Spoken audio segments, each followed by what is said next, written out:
I want to tell you a story about a friend of mine. In this video, we're just going to call him John.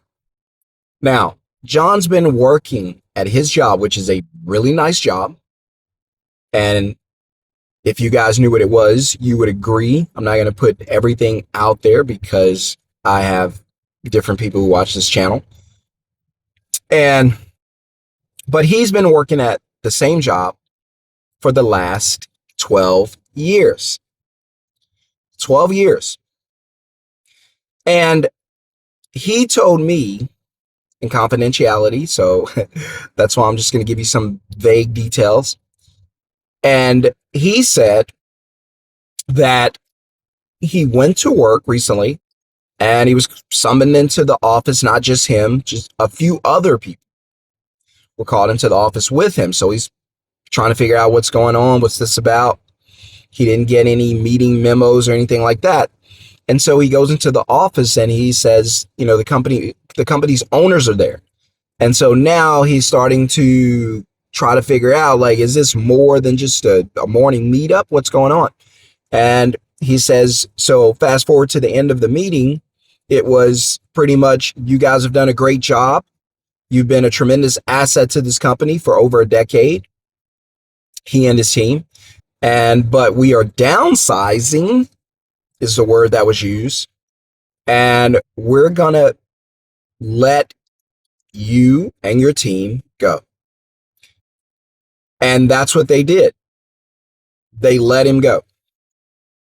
And so now he has no paycheck, relying on unemployment, which is fractions of what he used to make, pennies compared to what he used to make. And he said that he had a little bit of a savings, so they're gonna use that to try to sustain. Now, you guys know how I feel about saving money. I don't tell you to have zero in the bank, but I always tell you to do not just stack money in the bank and wait on emergencies. Don't manifest that. A better idea would be if John had used some of the money in the past to try to acquire assets or create some type of investments so that whenever he was laid off, right, recently, it wouldn't be that big of a deal because he'd already have cash flow coming in. The only reason it's a problem is because he has no other cash flow. He has no other paycheck. He has no money coming in. The job was the only income source. And so a lot of you get trapped because you save money, wait until an emergency happens, and then when it happens, you use all of the money, not realizing that it would have been a lot easier had you invested for some type of cash flow before the emergency occurred. If you had taken some of the money out of the bank, used it on an asset that generated money flowing to you monthly, that would have been better than losing your job and having nothing flowing to you. And so now he's got to start all over. By the way, he's not the youngest guy. John's got to start all over. He's got to start from scratch. He's still got to take care of his family. He's still got to pay bills. Those bills are still going to be there. He says he still has a mortgage. Of course, you're going to have if you buy a house at 30, you're going to have a mortgage until 60. He's still got to do all of these things. He still lives in a very nice neighborhood. And so this just proves my point, or points, that no job today, in fact, jobs today are less safe than they've ever been in our lifetime. Every time you shift from one, I don't want to call it an age dispensation, I guess I can say, from one dispensation to the other, from one period, that's a better word probably, to the other, right? From industrial to technology, information, to now the AI age, which is what we're seeing now. This is the beginning, the tip of the iceberg for the AI age. There's a lot of disruption when new things come in. There's a lot of disruption. In fact, disruption probably precedes change, because there's going to be a lot of disruption. A lot of things are going to change.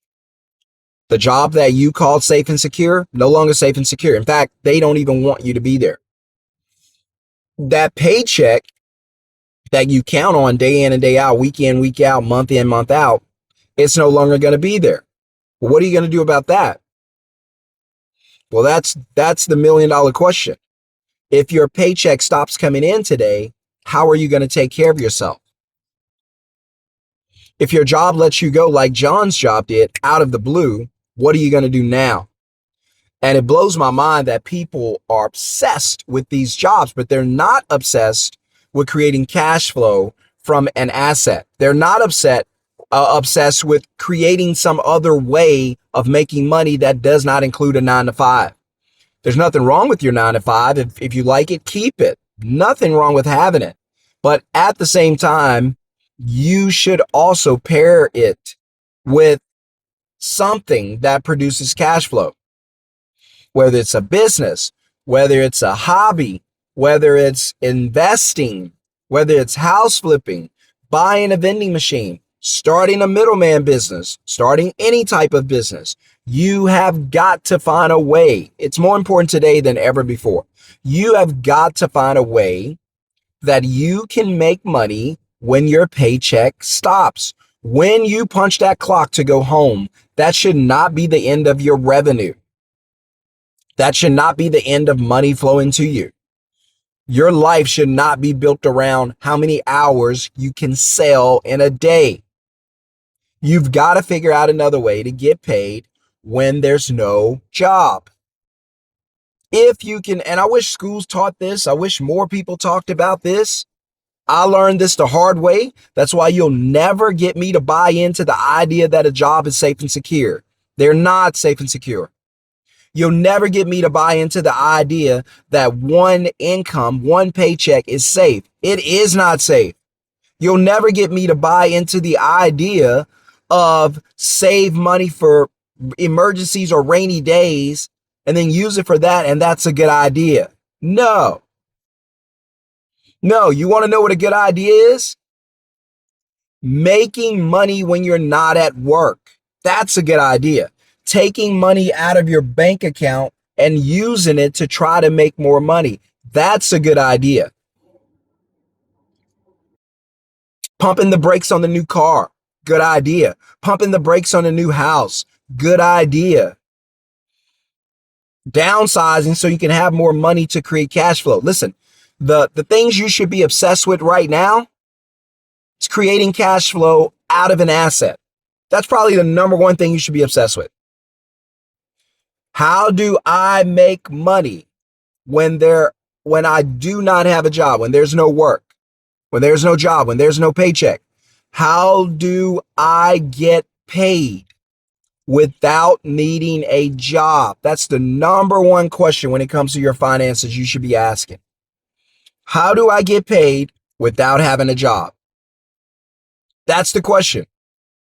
People obsess about, where do I find work? If I lose this job, I'll just get another one. Look around. It's not happening like it used to. Companies are not laying you off to fill your position with someone else. They're laying you off to fill your position with something else. That's something: AI, automation, outsourcing, new students that are buried in debt who need jobs desperately. They're gonna find a way to get rid of you. You want me to be honest with you? I would find a way to get rid of you. It ain't personal. They're looking at their company's revenue. Companies are making tremendous amounts of money. If their stocks dip for 2 quarters, consecutive quarters, they fire everybody. There's no loyalty in corporate America, right? Who's safe now, Sean? Where can I find a job I'm not going to get fired from? Because if you're in that number, when AI goes marching in 2026, if you're in that number of what I believe is 10 million, you're going to be let go. Unemployment is going to go through the roof. Stock market's going to crash. This, I don't know what's going to happen in this world. It's going to go upside down. At some point, it has to. The government's almost $40 trillion in debt. And you can't blame one president. They all do it. They all do it. They all do what? Print money, make themselves rich, make their friends rich. They all do it. They all do it. $37 trillion. They can't pay that back.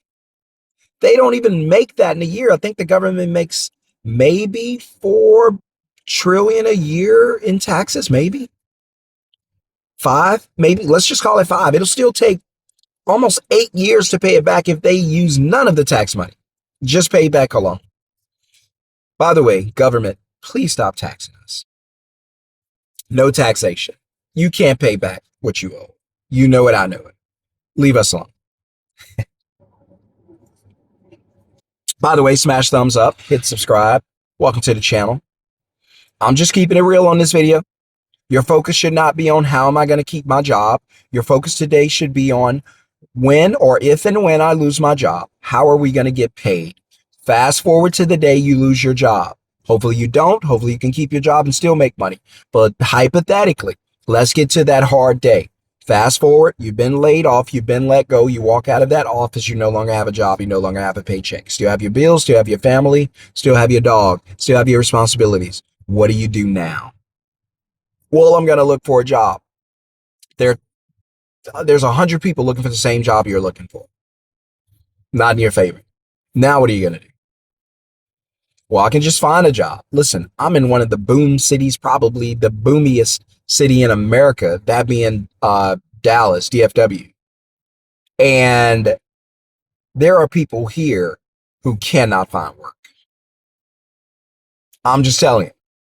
Who are safe now, though? If you're wondering, like, what are the safe jobs? Because I say corporate America is dangerous right now. If you're an employee, who's safe? Skilled labor,